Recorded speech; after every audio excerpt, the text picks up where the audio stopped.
Good morning, আমি ঋতু। আমার একটা নতুন ব্লগে তোমাদের সবাইকে স্বাগত জানাই। তাহলে চলো আজকে দিনটা শুরু করা যাক। আর দেখতেই পেলে যে আমি কাঁচা আরম্ভ করে দিয়েছি, সকালবেলায় মেশিনটা চালিয়ে দিয়েছি। আর দেখো এখানে মেজদা এসেছে বুকানকে নিয়ে। আমি কি টুকিটাকি কাজ করছিলাম আর মেজদা নিয়ে গেছিলো বুকানকে। ছুটি থাকলে সবাই বুকানকে ধরে, কেউ না কেউ নিয়ে যায়। একজন নিয়ে গেল, আবার দিয়ে গেল, আবার একজন নিয়ে যায়, এরকমই হয়। তো বুকানের ঝামেলা ছুটির দিনকে অতটা আমাকে নিতেই হয় না একদম।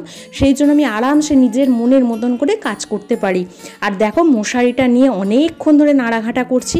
তো বাবান এসে ওই জন্য বলছে, তুমি যেটা পারো না তুমি করছো কেন, তুমি মশারিটা কেন গুটিয়ে রেখে দিয়েছো।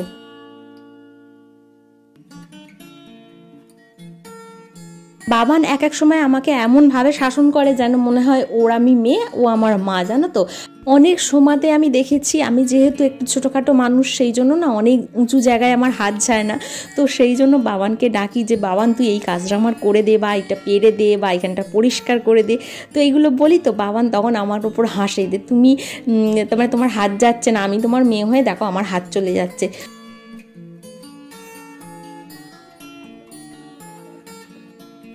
আগে যখন আমি ছোট ছিলাম, বাবানের মতো ছিলাম, তখন কিন্তু আমি কিচ্ছু কাজ পারতাম না।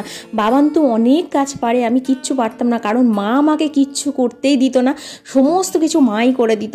তো বিয়ের পর না খুব অসুবিধার মধ্যে পড়তে হয়েছে, জানো তো। মাঝে মধ্যে নিজের কাছে খুব খারাপ লাগতো যে স্বরূপ আমাকে শেখাচ্ছে তবে আমি এই কাজটা পাচ্ছি।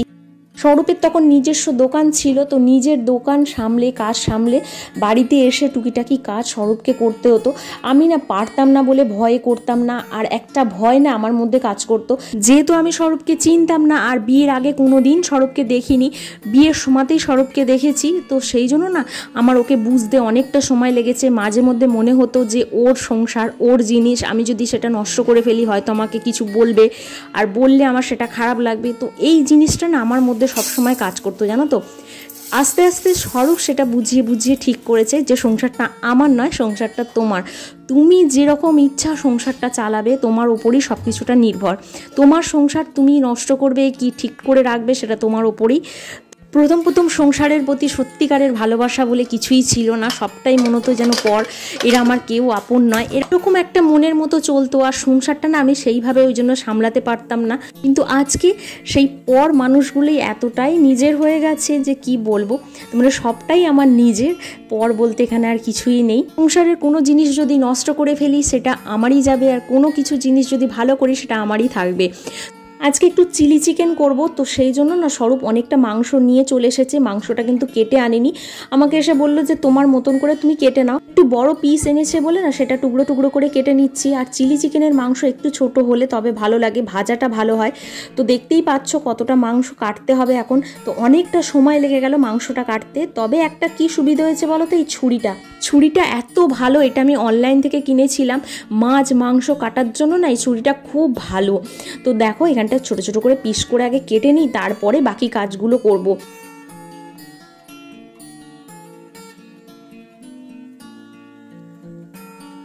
চিলি চিকেনটা না করলে খুব সুবিধা হয়, তার মানে কষা মাংস বলো বা মাংসর অন্য রেসিপি বলো একটু দেরি লাগে, কিন্তু চিলি চিকেন করলে দেখেছি তাড়াতাড়ি হয়ে যায়। আর আজকে একটু ঘুরতে যাবার কথা আছে, মানে স্বরূপ বলছে অনেক দিন কোথাও তুমি বেরোনি, একভাবে বাড়িতেই আছো, আমরা তো তবু রোজের বেরোচ্ছি, কিন্তু তুমি আর বুকান অনেক দিন বাড়ি থেকে বেরোওনি, তো আজকে তোমাদের ঘুরতে নিয়ে যাব, সেই জন্য একটু তাড়াতাড়িও করছি। স্বরূপ বলেছিল দক্ষিণেশ্বরে নিয়ে যাব, কিন্তু বাবানের পড়া আছে, যেহেতু বাবান তো পড়া ছুটি করবে না, তো সেই জন্য আমি বললাম যাব না, বাবানের যেদিনকে ছুটি থাকবে সবাই মিলে একসাথে যাব। আর এবারে ইচ্ছা আছে দক্ষিণেশ্বরে গেলে পুরো বাড়ির সবাই মিলে একসাথে যাবার, মানে ছোটো মারাও অনেক দিন ধরে বলছে যে একসাথে কোথাও যাওয়া হয়নি, তো দক্ষিণেশ্বর একবার ঘুরে আসবো। আজকে না আমাদের এখানে ছোট একটা মানে পার্ক আছে আমাদের কাছাকাছি, তো এইখানেই যাব, ইচ্ছা আছে বুকানকে নিয়ে একটুখানি মানে পার্কে থেকে ঘুরিয়ে নিয়ে আসবো। এখানে দেখো জামা কাপড় যে কেচেছিলাম সেগুলো দেখো শুকনো করতে দিয়ে দিচ্ছি। আর স্বরূপ না বাবানকে নিয়ে গেছে আবৃত্তির ক্লাসে, বাবান আবৃত্তিতে গেছে, তো ওখানে নিয়ে গেছে।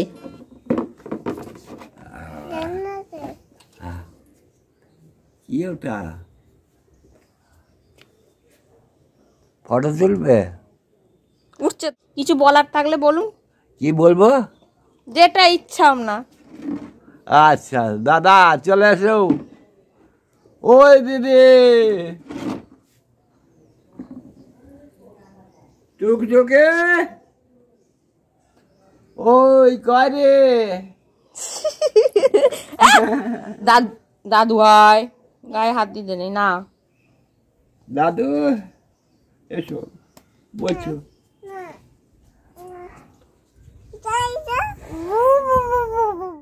একটার পর একটা কাজ হয়েই যাচ্ছে, তার মানে বসারও সময় পাচ্ছি না। তার মানে মনে হচ্ছে না কাজ যেন চারিদিকে পড়ে আছে, বসলে চলবে না, টাইমের মধ্যে সব কিছুটা করতে হবে। বুকানকে চিলি চিকেন দেবো না, বুকানের ঝোল আজকে একটু করতে হবে, তো সেই জন্য বুকানের ঝোলটাও একদিকে বসাবো। চিলি চিকেনের রেসিপি আগেও তো আমি দেখিয়েছি যে আমি কিভাবে করি, তো সেটা আজকে আর ভালোভাবে দেখাচ্ছি না। মাংসগুলো একটু ভেজে নিচ্ছি, আর আমার না সমস্ত কিছু সবজি আগেই কাট করা হয়ে গেছে। মানে সকালবেলা উঠেই আমি সমস্ত কিছু সবজি আমি কাট করে রেখে দিয়েছি। সবজি দেখবে কাটা থাকলে না কাজের খুব সুবিধা হয়, তার মানে রান্নার খুব সুবিধা হয়, তাহলে রান্না করতে কোনো অসুবিধা হয় না, তাড়াতাড়ি রান্নাটা হয়ে যায়।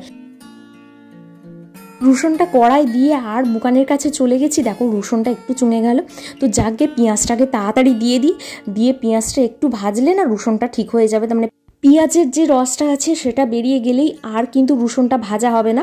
তো দেখো এখানে ভাতও বসিয়ে দিয়েছি, একটু রাইস করব সেই জন্য ভাত বসিয়ে দিয়েছি। এখানে দেখো বুকানের ঝোলের সবজি আমি কেটে রেখে দিয়েছি, আর রাইসেরও সমস্ত কিছু আমার কাটা আছে। আর আজকে না আমি ক্যাপসিকামের কথা একদম বলতে ভুলে গেছি, চিলি চিকেনে ক্যাপসিকাম ছাড়া ভালো হয় না, কিন্তু কি করব, এখন বেজে গেছে 12:30, আর এখন স্বরূপকে বলাও যাবে না যে আমাকে ক্যাপসিকাম এনে দাও, কারণ স্বরূপ তো পাবে না, সমস্ত কিছু দোকান বন্ধ হয়ে গেছে। আর দেখো বুকানকে বাবান চানটা করিয়ে দিয়েছে, আর দাদা ভাই আর স্বরূপ যাচ্ছে ওপরে। স্বরূপ যে শোকেসটা করছে না কাঠের, ওইটা দাদা ভাই একবার দেখতে যাচ্ছে ওপরে যে কিভাবে করছে। তো এখানে দেখো বুকান একদম রেডি হয়ে গেছে, বাবান চান করিয়ে দিয়েছে, ওকে সাজিয়ে দিচ্ছে। বাবান ঘরে থাকলে এটা খুব সুবিধা হয়, তার মানে আমাকে না বুকানের চান করা আর সাজানোর এই কাজটা আমাকে নিতে হয় না। বাবান খাওয়াতে পারে না, খাওয়াতে দিই না ওকে, কিন্তু চান করাটা সাজানোটা বাবান করে।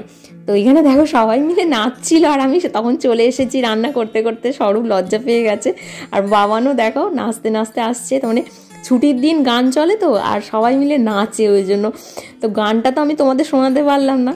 আর এখানে দেখো আমার সোনা মাকে একটুখানি চিকেন ফ্রাইটা দিয়ে দিয়েছি, জানো তো খুব বায়না করছিল একদম, তার মানে থামছে না, সেই সমানে দাও দাও করে যাচ্ছে, আর কি করে না দিয়ে পারি বলো তো, সেই জন্য একটুখানি অল্প দিয়েছি, যতটুকু পারবে খা, বাকিটা রেখে দেবো। আর এখানে বাবান চান করতে যাচ্ছে, আর আমার মোটামুটি রান্না হয়ে গেছে।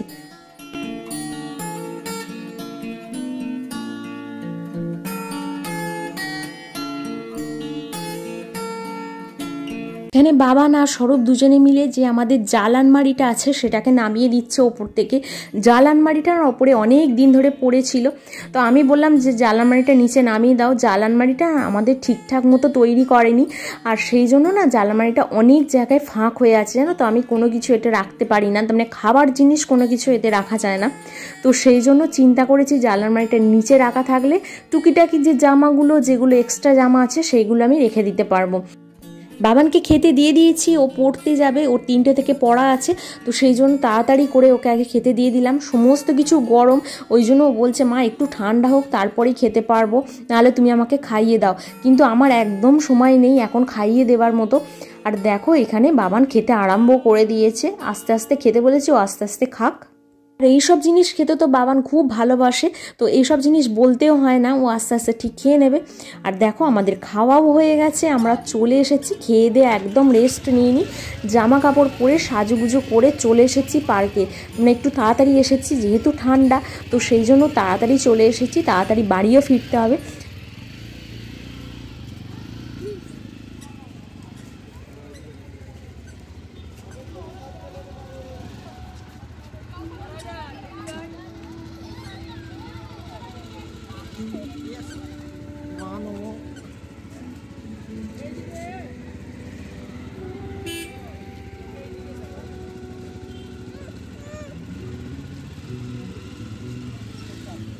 চলো। বুকানের এত আনন্দ তোমাদের কি বলবো। অনেক দিন আগেই পার্কে বুকানকে নিয়ে এসেছিলাম, বুকান তখন অনেকটাই ছোট ছিল। আর যত বড় হচ্ছে তত তো সমস্ত কিছু দেখতে শিখছে, অনুভব করতে শিখছে, তো আনন্দটাও ওই জন্য ওর বেশি হচ্ছে। তো গাঁদা ফুল ফুটেছে দেখো, এত ভালো লাগছে এই জায়গাটা। অনেকক্ষণ এই জায়গাটায় দাঁড়িয়েছিলাম, আর অনেক দিন পর বাড়ি থেকে বেরিয়েছি তো সেই জন্য লোকজন দেখেও খুব ভালো লাগছে। আর কোথাও ঘুরতে গেলে দেখবে মন আলাদাই একটা আনন্দ পায়, মন খুব ভালো হয়ে যায়। ওই জন্য না মাঝে মধ্যে ঘুরতে যাওয়া দরকার, ঘুরতে গেলে মাইন্ডটা খুব ফ্রেশ হয়ে যায়। আর এত লোকজন দেখছি আরও যেন ভালো লাগছে। আর আজকে খুব ভিড় হয়েছে, যেহেতু ছুটির দিন সেই জন্য খুব ভিড় হয়েছে। আর শীতকালে দেখবে যেন সব জায়গাতে ভিড়টা একটু বেশিই হয়, গরমকালে এতটা ভিড় হয় না। এখানে দেখো বুকানকে এইটা দেখাচ্ছি, তার মানে শিম্পাঞ্জি শুয়ে আছে সেটাই দেখাচ্ছি বুকানকে। আর বুকান না একটুও ভয় পাচ্ছে না। আমি ওকে ভয় দেখানোর চেষ্টা করছি কিন্তু ও একটুও ভয় পাচ্ছে না, ও আমাকে উল্টে ভয় দেখাচ্ছে, উ উ করছে জানো তো, মানে আমি যাতে ভয় পাই। বুকান কোনো জিনিসে ভয় পায় না। বাবান কিন্তু ছোটবেলায় ভয় পেত, বুকান কিন্তু কোনো জিনিসে ভয় পায় না, এটাই হচ্ছে ব্যাপার। আর এখানটায় দেখো কি সুন্দর করে সমস্ত কিছু জিনিস সাজিয়ে গুছিয়ে রেখে দিয়েছে, মানে পরিষ্কার পরিচ্ছন্ন করে রেখে দিয়েছে। একটা জিনিসও নোংরা নেই, মানে প্রত্যেকটা জিনিস রোজের ওরা পরিষ্কার করে। কত মানুষ এখানে কাজ করে বলো, কত মানুষের পরিশ্রমে এত সুন্দর বাগানটা সেজে উঠেছে। আর এই গাছগুলোকে কি বলে আমি ঠিক জানি না, এগুলো ফুল না গাছের পাতা সেটাও বুঝতে পারছি না।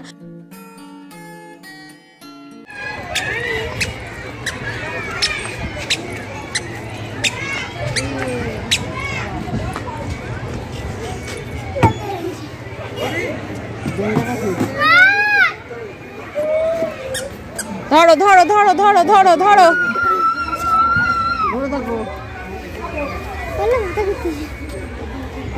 এই এই এই এই এই এই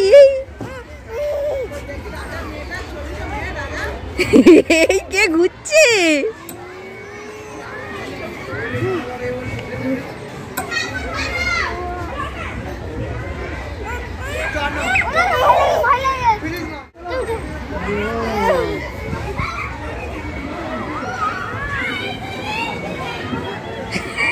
মুখটা ভয়তে হয়েছে দেখো।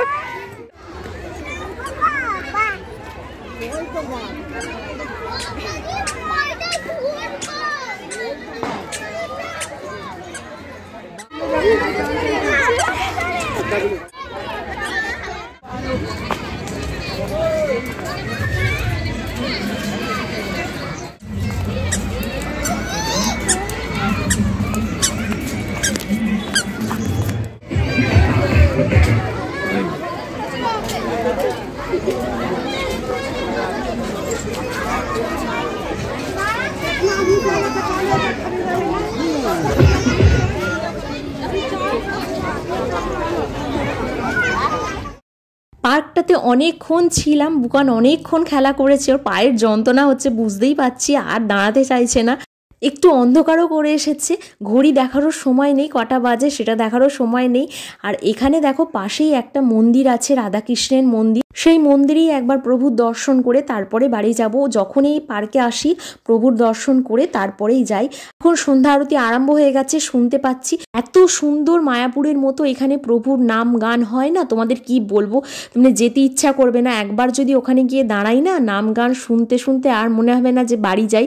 যতক্ষণ না শেষ হয় ততক্ষণ বাড়ি যেতে ইচ্ছাই করে না। মন্দিরের চূড়াটা যে তোমরা দেখতে পাচ্ছ, এই চূড়াটা কিন্তু আগে এরকম ছিল না, দেখছি এখন চেঞ্জ হয়ে গেছে, পুরীর আদলে করেছে। চলো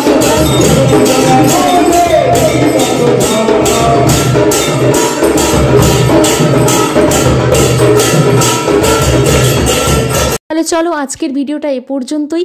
পরের আবার নতুন একটা ভিডিও তোমাদের সাথে দেখা হচ্ছে। তোমরা সবাই ভালো থেকো, সুস্থ থেকো, সাবধানে থেকো। আজকের ভিডিওটা কেমন লাগলো অবশ্যই জানিও। পরের আবার একটা ভিডিও দেখা হবে। আজকের মতো টাটা।